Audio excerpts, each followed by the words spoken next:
Hello जय हिंद दोस्तों, स्वागत है आप सभी का आपके अपने यूट्यूब चैनल JRF शाला में। जैसे कि हमने आपको पिछली क्लास में ज्योग्राफी के सिलेबस जो है डिस्कस किया था, आज से हम लोग जो है अपनी क्लासेस स्टार्ट करने वाले हैं। उम्मीद है कि आप सभी ने पहली क्लास को देख लिया होगा। तो आइए आज से हम स्टार्ट करते हैं अपनी पहली यूनिट नंबर 1 जो है, जो कि है भू आकृति विज्ञान।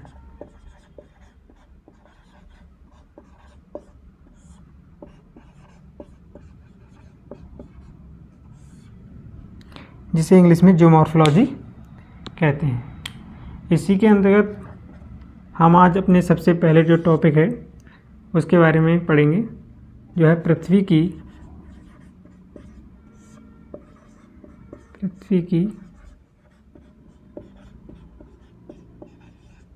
आंतरिक संरचना। ठीक है, पृथ्वी की आंतरिक संरचना के बारे में आज हम स्टार्ट करेंगे। आज सबसे पहले हम पृथ्वी की आंतरिक संरचना के बारे में पढ़ेंगे। सबसे पहले तो हम ये जान लेते हैं कि जो पृथ्वी की जो आंतरिक संरचना है, इसके बारे में हमें पढ़ना क्यों आवश्यक है। हम पृथ्वी की आंतरिक संरचना के बारे में आखिरकार क्यों पढ़ते हैं। तो इसमें नंबर 1, जैसे कि हम देखते हैं कि पृथ्वी पर विभिन्न प्रकार के स्थल रूपों का विकास हुआ है। विभिन्न प्रकार के स्थल रूप हमें पृथ्वी पर दिखाई देते हैं। विभिन्न प्रकार के जो स्थल रूप हैं वो हमें पृथ्वी पर दिखाई देते हैं, जैसे पर्वत, पठार, मैदान, झीलें, विभिन्न प्रकार के और भी स्थल रूप जो हमें पृथ्वी पर दिखाई देते हैं, ये पृथ्वी के आंतरिक बलों के कारण ही उत्पन्न होते हैं। पृथ्वी के जो आंतरिक बल हैं उनके कारण ही उत्पन्न होते हैं। इसी के कारण हमें पृथ्वी की आंतरिक संरचना का अध्ययन करना हमारे लिए आवश्यक हो जाता है। ठीक है, दूसरी बात और आप जान लीजिए कि अभी तक पृथ्वी की आंतरिक संरचना के बारे में जो भी जानकारी देने वाले जो स्रोत हैं, वह सभी स्रोत अप्रत्यक्ष प्रमाण पर आधारित हैं। वे सभी स्रोत जो हैं वो अप्रत्यक्ष प्रमाण पर आधारित हैं।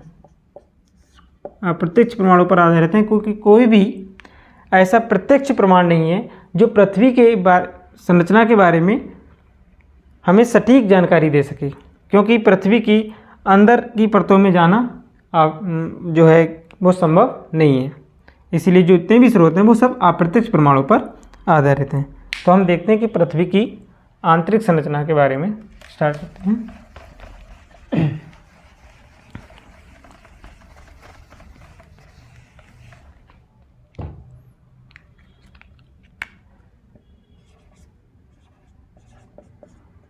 पृथ्वी की आंतरिक संरचना,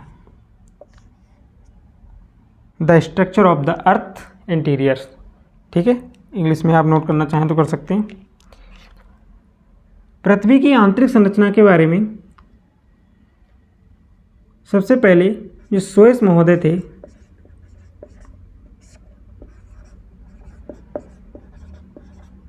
इन्होंने बताया कि जो पृथ्वी की आंतरिक संरचना को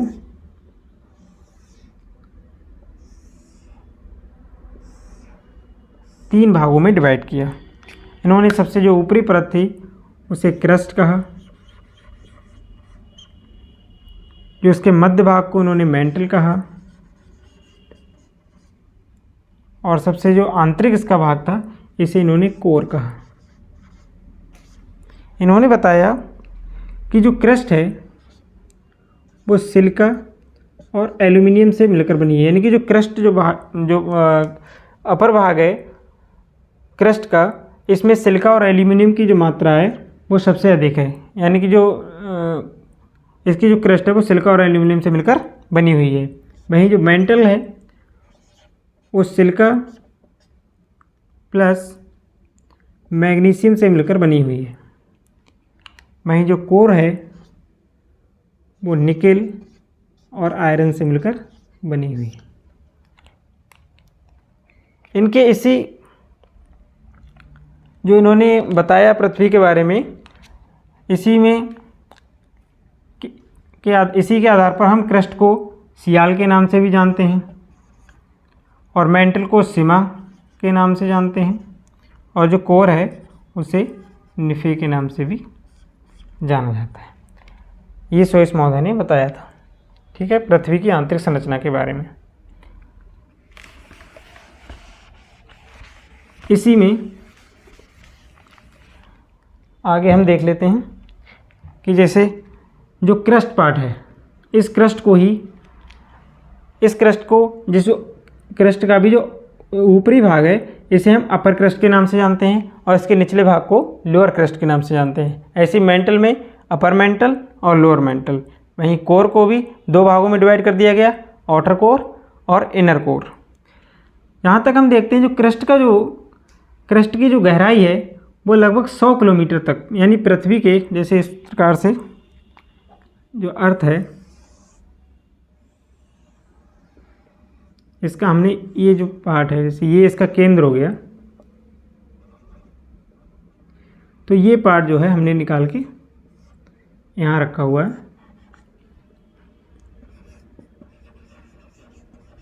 ये पृथ्वी है, इसका ये पार्ट यहाँ आप लोग समझ रहे हैं। ठीक है, जो क्रस्ट है वो पृथ्वी की सतह से लगभग 100 किलोमीटर तक जो गहराई तक क्रस्ट का पार्ट है, वहीं 2900 किलोमीटर तक मेंटल है और 2900 से लेकर 6371 किलोमीटर तक केंद्र यानी कि कोर का भाग आता है। इसमें भी सबसे जो ज़्यादा क्वेश्चन है वो हमारे यहाँ से पूछे जाते हैं, जो इनके बीच में जैसे कोई भी जैसे ऊपर एक क्रस्ट का पार्ट चल रहा है, तो ये नहीं है कोई ऐसी कोई दीवार बनी हुई है कि अब इस दीवार के बाद में मेंटल आ जाएगी, अब इस दीवार के बाद में कोर का पार्ट आ जाएगा। तो कुछ जैसे ये मैंने बनाया हुआ है,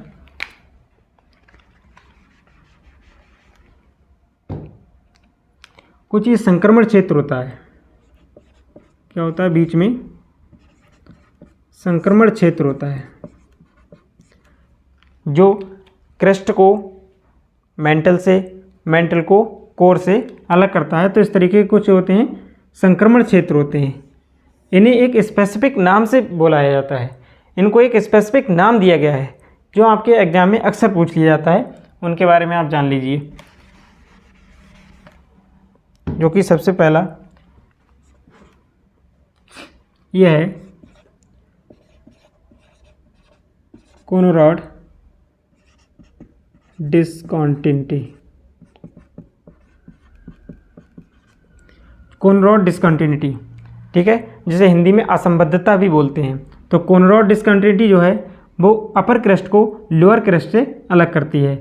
वहीं क्रस्ट को मेंटल से अलग करने वाली जो डिसकंटिन्यूटी है इसे हम बोलते हैं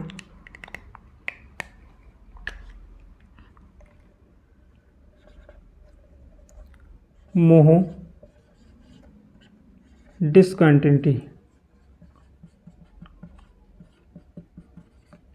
ठीक है, मोहो डिसकंटिन्यूटी। तो इस तरीके से भी क्वेश्चन पूछ लिया जाता है कि जो मोहो डिसकंटिन्यूटी है वो किस किस भाग को अलग करती है। तो जो मोहो डिसकंटिन्यूटी है वो क्रस्ट को मेंटल से अलग करती है, या फिर ये भी ऑप्शन में हो सकता है कि लोअर क्रस्ट को अपर मेंटल से अलग करती है। वहीं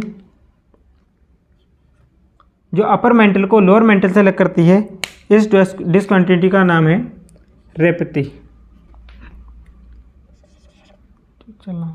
ये चल नहीं रहा, इसका नाम है रेपेटी डिसकंटिन्यूटी।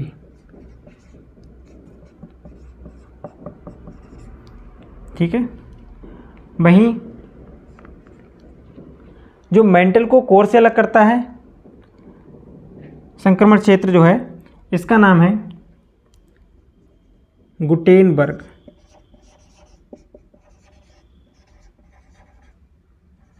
Gutenberg discontinuity. यानी कि गुटेनबर्ग असंबद्धता। ठीक है, वहीं जो आउटर कोर को इनर कोर से अलग करता है, इस डिस्कंटिन्यूटी को हम लेहमैन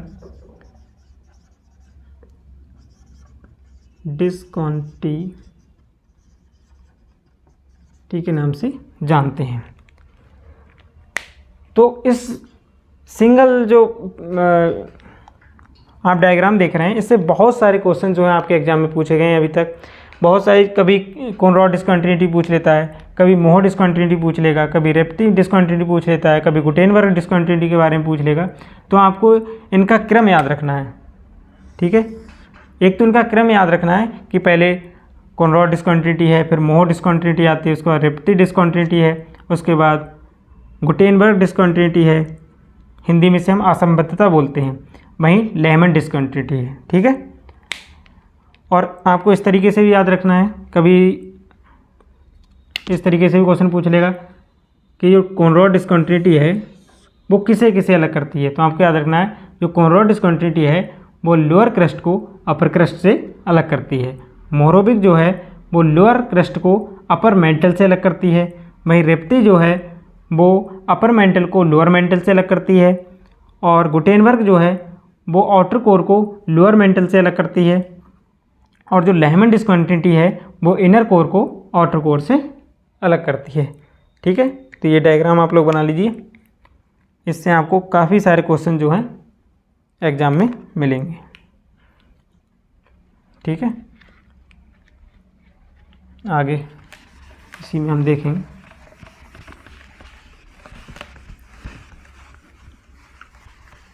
ये हो गई पृथ्वी की आंतरिक संरचना। ठीक है, अब इसके बारे में बहुत से स्रोत जो हैं, हमें बहुत से स्रोतों से इसके बारे में, पृथ्वी की आंतरिक संरचना के बारे में हमें जानकारी प्राप्त होती है। इस आंतरिक संरचना के बारे में बहुत से ऐसे स्रोत हैं जो जानकारी हमें देते हैं, बताते हैं कि पृथ्वी की जो आंतरिक संरचना है वो ठोस है या फिर द्रव रूप में है या फिर गैसीय रूप में है। इसे जानकारी देने के लिए बहुत सारे स्रोत जो हैं वो भूगोलवेत्ताओं द्वारा दिए गए। इसमें सबसे पहले जो कुछ अप्राकृतिक स्रोत हैं उनके द्वारा इसे समझाने का प्रयास किया गया। कुछ अप्राकृतिक स्रोत। अप्राकृतिक स्रोत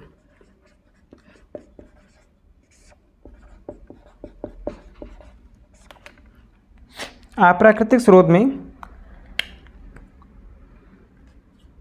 सबसे पहला घनत्व पर आधारित, सबसे पहले घनत्व के आधार पर पृथ्वी की आंतरिक संरचना के बारे में जानकारी देने का प्रयास किया गया। इसी में दूसरा जो है तापमान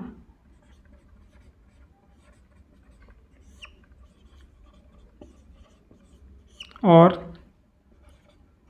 दबाव के आधार पर भी पृथ्वी की आंतरिक संरचना के बारे में बताने का प्रयास किया गया कि पृथ्वी की आंतरिक संरचना जो है वो किस रूप में है, किस प्रकार की संरचना से, किस प्रकार की चट्टानों से मिलकर बनी हुई है।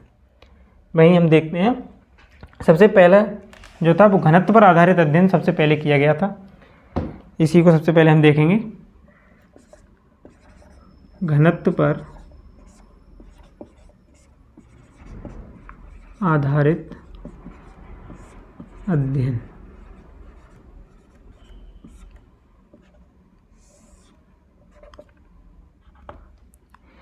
घनत्व पर आधारित अध्ययन में जैसे ये पृथ्वी की आंतरिक संरचना है, इस कुछ इस प्रकार की, ये पार्ट मैंने आपको बता दिया। ये जो है इसे हम सियाल बोलते हैं, इसे सीमा बोलते हैं और इसे निफे। जो घनत्व पर आधारित अध्ययन है इसमें क्या किया गया, सबसे पहले क्रस्ट में जो चट्टानें थीं इसके घनत्व के बारे में पता लगाया गया। जो क्रस्ट का जो घनत्व है इसमें बताया गया, जो क्रस्ट का जो घनत्व है वो 2.8 से लेकर 3 ग्राम प्रति सेंटीमीटर क्यूब है।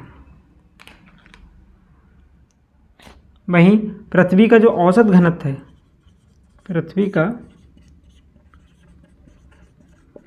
जो औसत घनत्व है वो 5.5 ग्राम प्रति सेंटीमीटर क्यूब है। ये कई बार एग्जाम में पूछा भी गया है। तो पृथ्वी का औसत घनत्व जो है 5.5 ग्राम प्रति सेंटीमीटर क्यूब है और जो क्रस्ट का औसत घनत्व है वो 2.8 से लेकर 3 ग्राम प्रति सेंटीमीटर क्यूब है।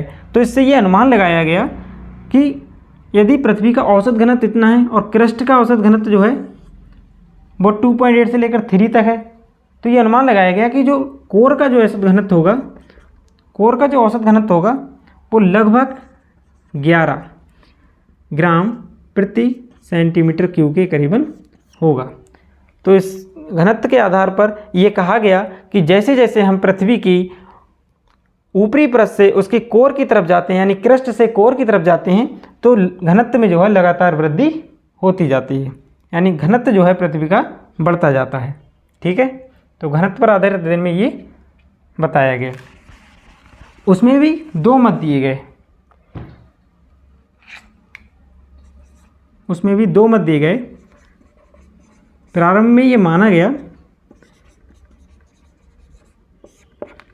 माना गया कि जैसे जैसे हम पृथ्वी के क्रस्ट से कोर की तरफ जाते हैं, यानी जो पृथ्वी की जो क्रस्ट है, जो सियाल वाला पार्ट है, इससे हम जैसे जैसे निफे की तरफ जाते हैं, मैं दूसरा एक डायग्राम बना देता हूँ, इससे आपको और अच्छे से समझ में आ जाएगा।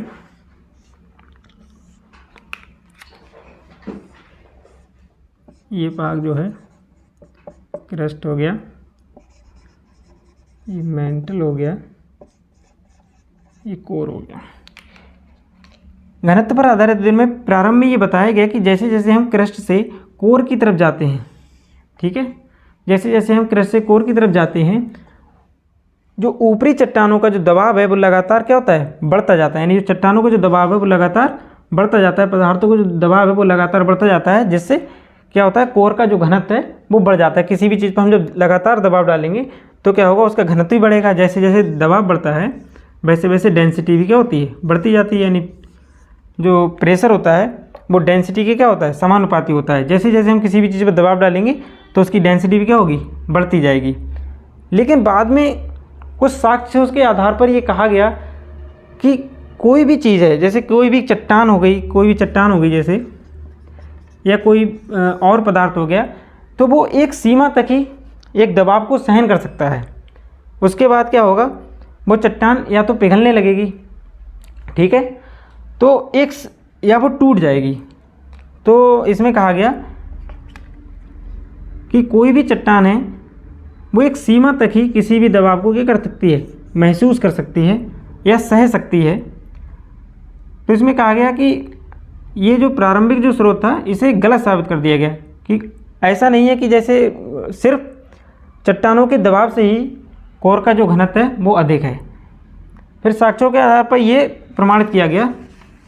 एक और मत इसमें लाया गया। फिर जब ये मत प्रमाणित नहीं हुआ तो एक मत और दिया गया कि हो सकता है कि ऐसा हो जो क्रस्ट है वो कुछ हल्के पदार्थों से मिलकर बना हो, जैसे सिलिका और एल्यूमिनियम से मिलकर बना है, और जो कोर है वो कुछ ऐसे पदार्थों से मिलकर बना है जिनका पहले से ही घनत्व क्या है, अधिक है। आप जानते हैं कि निकेल और आयरन का जो घनत्व है वो सिलिका से कई गुना अधिक होता है। इसको प्रमाणित करने के लिए कुछ साक्ष्य भी दिए गए। जैसे आयरन है तो पृथ्वी के जो चुंबकीय गुण है वो भी इससे सिद्ध हो जाता है। तो बताया गया कि ऐसा नहीं है कि सिर्फ चट्टानों के दबाव के कारण ही पृथ्वी के आंतरिक कोर का जो घनत्व वो अधिक है, बल्कि दूसरे मत को सही माना गया जिसमें कहा गया कि पृथ्वी का जो कोर है वो ऐसी चट्टानों से मिलकर बना हुआ है, ऐसे पदार्थों से मिलकर बना हुआ है जिनका जो घनत्व है वो पहले से ही क्या है, अधिक है। ठीक है, तो आप सीधे से ही समझ लीजिए यहाँ पे कि जो घनत्व पर आधारित अध्ययन है इसमें ये सिद्ध किया गया, इसमें ये प्रमाणित किया गया कि जो क्रस्ट से जैसे जैसे हम कोर की तरफ जाते हैं हमारा जो घनत्व है, जो डेंसिटी है वो लगातार बढ़ती जाती है। यानी कि अर्थात कोर का जो घनत्व है वो सबसे अधिक है। कोर का जो घनत्व है वो सबसे अधिक है। ठीक है, इसमें ये माना गया। वहीं जो दूसरा अध्ययन है, ये दूसरा साक्ष्य दिया गया तापमान और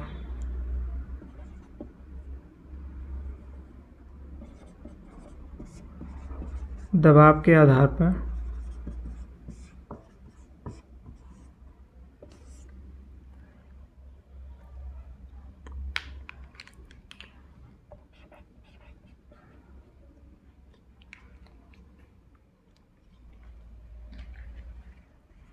ठीक है, तापमान और दबाव के आधार पर।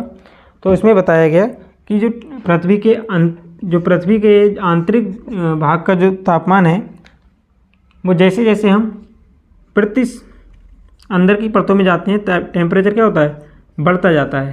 क्या होता है, टेम्परेचर जो है वो लगातार बढ़ता जाता है। यानी पृथ्वी 100 मीटर जाने पर लगभग 2 डिग्री से लेकर 3 डिग्री सेल्सियस जो टेम्परेचर है वो बढ़ जाता है। तो इस अवस्था में ये कहा गया कि जो पृथ्वी जो लगातार जो है टेम्परेचर इस दर से बढ़ता जाता है, तो पृथ्वी का जो आंतरिक भाग है वो तो जो है पिघली हुई अवस्था में होना चाहिए, वो तो ठोस अवस्था में रह नहीं सकता। अगर इतना अधिक टेम्परेचर जो हो जाएगा तो कोई भी जो पदार्थ है वो ठोस अवस्था में नहीं रह सकता। तो इसमें कहा गया कि जो पृथ्वी का जो कोर है वो ठोस रूप में ना होकर क्या होगा, पिघली हुई अवस्था में होना चाहिए।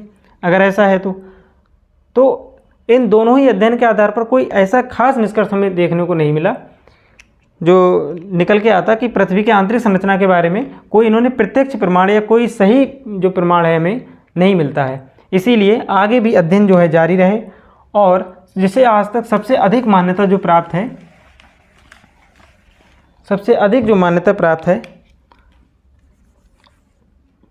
वो भूकंपीय तरंगों के आधार पर, जब भूकंपीय तरंगों के आधार पर